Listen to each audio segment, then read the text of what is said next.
ನನ್ನ ಹೆಸರು ಎಡ್ಮಂಡ್ ಅಂತ. ನಾನು EDI ಸಂಸ್ಥೆಯಲ್ಲಿ ಪ್ರಾಜೆಕ್ಟ್ ಆಫೀಸರ್ ಕೆಲಸ ಮಾಡ್ತಾಯಿದ್ದೀನಿ. ಸೊ EDI ಸಂಸ್ಥೆ 1983 ಎಸ್ಟಾಬ್ಲಿಷ್ ಆಗಿದೆ. ಲಾಸ್ಟು 40 ವರ್ಷದಿಂದ ಈ ಸಂಸ್ಥೆ ಆಲ್ ಓವರ್ ಇಂಡಿಯಾದಲ್ಲಿ ಹೆಣ್ಮಕ್ಳಿಗೋಸ್ಕರ ಕೆಲಸ ಮಾಡ್ತಾಯಿದೆ. ಅಂದರೆ ವಿಮೆನ್ ಎಂಪವರ್ಮೆಂಟ್ ಅಂದರೆ ಆರ್ಥಿಕ ಸಬಲೀಕರಣ ಆಗಬೇಕಂತ ಉದ್ದೇಶದಿಂದ ಈ EDI ಸಂಸ್ಥೆ ಪ್ರೊಫೆಸರ್ ಡಾಕ್ಟರ್ ರಮನ್ ಗುಜ್ರಾಲ್ ಅವ್ರ ಪ್ರೆಸೆನ್ಸಲ್ಲಿ ಈ ಕಾರ್ಯಕ್ರಮ ನಡ್ತಾಯಿದೆ. ಸೊ ಇಲ್ಲಿ ನೀವು ನೋಡ್ಬೋದು, ಆಲ್ ಓವರ್ ಇಂಡಿಯಾದಿಂದ ಈ ಮಹಿಳೆಯರು ಬಂದಿದ್ದರು, ಇಡೀ ಆಲ್ ಓವರ್ ಇಂಡಿಯಾದಿಂದ. ಸೊ ಏನಂದ್ರೆ ಅವರು ರೆಡಿ ಮಾಡಿದ ಪ್ರಾಡಕ್ಟ್ಗಳನ್ನು ಇಲ್ಲಿ ಎಲ್ರಿಗೂ ಗೊತ್ತಾಗಬೇಕು, ಯಾಕಂದರೆ ಅವ್ರಿಗೆ ಮಾರ್ಕೆಟಿಂಗ್ ಮಾಡಬೇಕು ಅಂತ ಅವ್ರು ರೆಡಿ ಮಾಡಿರ್ತಾರೆ. ಸೊ ಅವ್ರಿಗೆ ಅಲ್ಲಿ ಮಾಡೋಕ್ಕಾಗಲ್ಲ. ಹಾಗಾಗಿ ನಾವೇನು ಮಾಡಿದ್ವಿ ಅಂದರೆ ನಮ್ಮ ಸಂಸ್ಥೆಯಿಂದ ಅವರಿಗೆ ಮಾರ್ಕೆಟಿಂಗ್ ಅಪರ್ಚುನಿಟಿ ಮಾಡಿದ್ವಿ. ಸೊ ಇಲ್ಲಿ ಬಂದು ಅವರು ಇಲ್ಲಿ ಬಯರ್ ಟು ಬಯರ್ ಮತ್ತು ಆ ಜನರು ಇರ್ತಾರಲ್ಲ, ಅವ್ರಿಗೆ ಎಕ್ಸಿಬಿಷನ್ ಮಾಡಿಬಿಟ್ಟು ಮಾರ್ಕೆಟಿಂಗ್ ಸಪೋರ್ಟ್ ಕೊಡೋಕ್ಕೆ ಈ ಕಾರ್ಯಕ್ರಮ ನಾವು ಮಾಡಿದ್ವಿ ಸಂಸ್ಥೆ. ನಿಮ್ಮ ಸಂಸ್ಥೆಯಲ್ಲಿ ಏನೇನು ಫೆಸಿಲಿಟೀಸ್ ಇದೆ ಲೇಡೀಸ್ಗೆ? ಸೊ ನಮ್ಮ ಸಂಸ್ಥೆ ಏನಂದರೆ ಅವ್ರಿಗೆ 1 ತಿಂಗಳ ಟ್ರೈನಿಂಗ್ ಕೊಡ್ತೀವಿ. ಟ್ರೈನಿಂಗ್ ಕಂಪ್ಲೀಟ್ ಆದಮೇಲೆ ಅವ್ರ ಜೊತೆ ನಾವು 16 ತಿಂಗಳ ಸಪೋರ್ಟ್ ಮಾಡ್ತೀವಿ.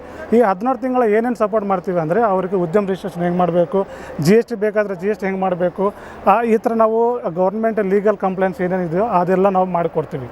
ಸೊ ಆಮೇಲೆ ಏನು ಮಾಡ್ತೀವಿ ಅಂದರೆ ಅವರು ಎಂಟರ್ಪ್ರೈಸ್ ಎಸ್ಟಾಬ್ಲಿಷ್ ಯಾವ ಥರ ಮಾಡಬೇಕು ಅಂತ ಅದಕ್ಕೆ ನಾವು ಹ್ಯಾಂಡ್ ಹೋಲ್ಡಿಂಗ್ ಸಪೋರ್ಟ್ ಮಾಡ್ತೀವಿ ಸರ್ ಅವ್ರಿಗೆ.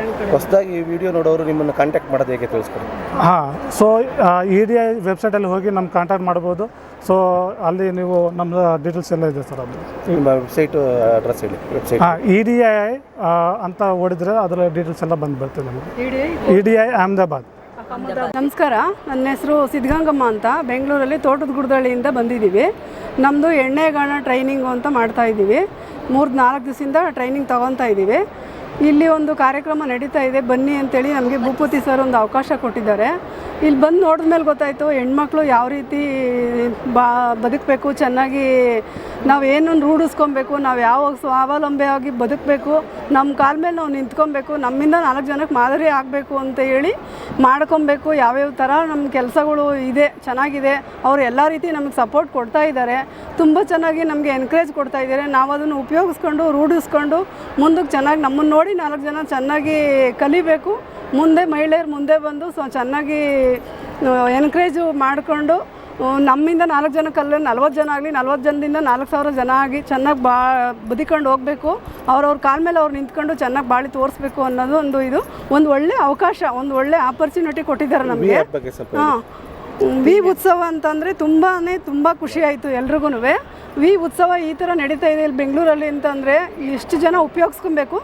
ಹೆಣ್ಮಕ್ಳು ಈಚೆ ಬರಬೇಕು, ಈ ಮೊಬೈಲ್ ಬಿಡಬೇಕು, ಈ TV ಬಿಡಬೇಕು, ಈ ಆನ್ಲೈನ್ ಶಾಪಿಂಗ್ ಬಿಡಬೇಕು. ನಾವೇ ಕೈ ಕೆಲಸ ಅಂತ ಹೇಳಿ ಮಾಡಿಕೊಂಡು ಚೆನ್ನಾಗಿ ವಿ ಉತ್ಸವ ಇನ್ನೂ ಚೆನ್ನಾಗಿ ಬೆಳಿಬೇಕು ಎತ್ತರಕ್ಕೆ. ಒಂದು ಒಳ್ಳೆ ಆಪರ್ಚುನಿಟಿ ಇದೆ, ಚೆನ್ನಾಗಿ ಯೂಸ್ ಮಾಡ್ಕೊಳ್ಳಿ ಮಹಿಳೆಯರು. Thank you. ಸರ್, ನನ್ನ ಹೆಸರು ಆಶಾ ಅಂತ. ನಾನು ತೋಟಗುಡ್ದಳ್ಳಿಯಿಂದ ಬಂದಿರೋದು. ಸೊ ನಮಗೆ ಇದ್ರ ಬಗ್ಗೆ ಗೊತ್ತಿರಲಿಲ್ಲ ಫಸ್ಟು. ಆಮೇಲೆ ನಮಗೆ ಭೂಪತಿ ಸರ್ ನಮಗೆ ಎಣ್ಣೆಗಾಣದ ತರಬೇತಿ ಕೊಡ್ತೀವಿ ಅಂತ ಹೇಳಿದ್ದು. ತರಬೇತಿ ತೊಗೊಂಡು ಆದಮೇಲೆ ನಮಗೆ ಈ ರೀತಿ ಇಲ್ಲೊಂದು ಎಕ್ಸಿಬಿಷನ್ ಇದೆ, ಇದು ನೋಡಿ ನೀವು ಮುಂದೆ ಹೇಗೆ ತರಬೇತಿ ತೊಗೊಂಡ ಮೇಲೆ ಹೇಗೆ ವ್ಯಾಪಾರ ಮಾಡಬೇಕು, ಮತ್ತು ನೀವು ಅದಕ್ಕೆ ಕಲಿತು ಜನಗಳಿಗೆ ಹೇಗೆ ನೀವು ಕೆಲಸ ಕೊಡ್ಬೋದು, ಮತ್ತು ನೀವು ಉತ್ಪಾದನೆ ಮಾಡಿದಂಥ ಎಣ್ಣೆನ ಹೇಗೆ ಮಾರಾಟ ಮಾಡಬೇಕು, ಹೇಗೆ ದುಡ್ಡು ಸಂಪಾದನೆ ಮಾಡಬೇಕು, ನಿಮ್ಮ ಕಾಲ ಮೇಲೆ ನೀವು ಹೇಗೆ ನಿಂತ್ಕೋಬೋದು ಅನ್ನೋದನ್ನ ನೋಡಿ ಕಲೀರಿ ಅಂತ ನಮಗೆ ಇಲ್ಲಿ ಕರ್ಕೊಂಡು ಬಂದಿದೆ ಸರ್.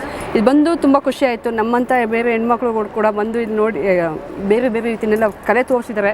ಕಲೆಯಿಂದ ನಾವು ಹೇಗೆ ದುಡ್ಡು ಮಾಡ್ತಿದ್ದಾರೆ ಮತ್ತು ಅವ್ರು ಸ್ವಾವಲಂಬಿಗೆ ಬದುಕ್ತಿದ್ದಾರೆ, ಮನೆಗೆ ಹೇಗೆ ಆಧಾರ ಆಗ್ತಾರೆ ಅನ್ನೋದನ್ನು ನೋಡಿ ತುಂಬ ಖುಷಿ ಆಗ್ತಿದೆ.